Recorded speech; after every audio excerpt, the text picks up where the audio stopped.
Tu crois vraiment que tu vas épouser le prince avec cette robe? Tu te trompes, c'est ma fille qui va épouser le prince. Tu pensais vraiment que tu allais cas comme ça? Tu croyais vraiment que notre précieux frère va aider? Mais laisse-moi choisir moi. Moi seul mérite le palais. Sika, veux-tu devenir mon épouse? Impossible! Ce n'est pas possible, pas elle! Samarâtre déchira le seul habit qu'elle avait afin de l'empêcher d'épouser le prince. Mais le prince finit par la choisir parmi tant de femmes. Suivez cette histoire jusqu'à la fin. Sika était une orpheline de père et de mère depuis son enfance. Depuis qu'elle avait perdu ses parents, elle vivait dans la maison de Samarâtre, Madame Kossa, une femme au cœur dur et au caractère méchant, ainsi qu'avec sa fille unique, Amina. Amina était belle, mais très orgueilleuse et méprisante, qui ressemblait beaucoup à sa mère dans sa manière de traiter les autres. Sika, elle aussi, était très belle. Elle avait un visage doux, un regard innocent et un cœur rempli de bonté. Elle était calme, respectueuse et gentille avec tout le monde, même avec ceux qui lui faisaient du mal. Mais malgré sa beauté et sa gentillesse, sa vie était remplie de souffrances. Madame Kossa ne l'aimait pas. Elle était toujours dure avec elle, et la traitait comme une simple servante au lieu de la considérer comme une fille de la maison.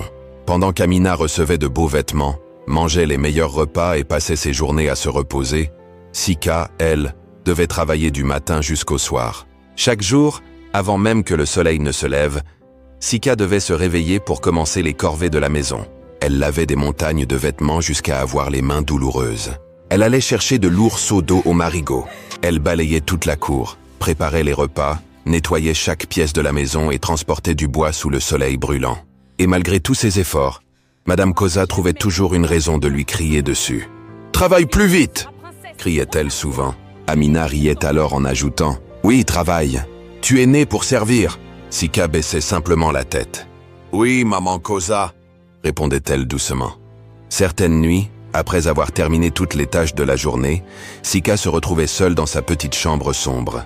Elle pleurait silencieusement sur sa natte, pendant que Kossa et Amina dormaient confortablement dans leur belle chambre. Mais malgré toute cette souffrance, Sika gardait encore l'espoir qu'un jour sa vie changerait. Un matin, alors que le soleil brillait déjà haut dans le ciel, un grand événement bouleversa tout le village. Des chevaux arrivèrent rapidement dans la place publique. Des gardes royaux vêtus de magnifiques tenues escortaient le messager du roi. Le messager descendit de son cheval, monta sur une plateforme au centre du village et ouvrit un grand parchemin royal. Tous les villageois se rapprochèrent pour écouter. « Par ordre du roi », annonça-t-il d'une voix forte. « Le prince choisira bientôt son épouse. Toutes les jeunes femmes du royaume sont invitées au palais royal. Venez vêtues de vos plus beaux habits. » Le village explosa immédiatement de joie. Les femmes parlaient avec excitation. Les jeunes filles rêvaient déjà de devenir princesses. Quand Madame Kossa entendit cette annonce, ses yeux brillèrent d'ambition. Elle attrapa immédiatement les mains d'Amina. « Le prince te choisira, j'en suis certaine, » dit-elle avec fierté. Amina sourit largement. « Tu le crois vraiment, maman ?»« Bien sûr. »« Tu deviendras princesse. Nous allons acheter les plus beaux tissus, les plus beaux bijoux et les plus belles coiffures du royaume. » Les deux éclatèrent de rire. Dans un coin de la cour, Sika les observait silencieusement. Au fond de son cœur, un petit rêve naquit timidement.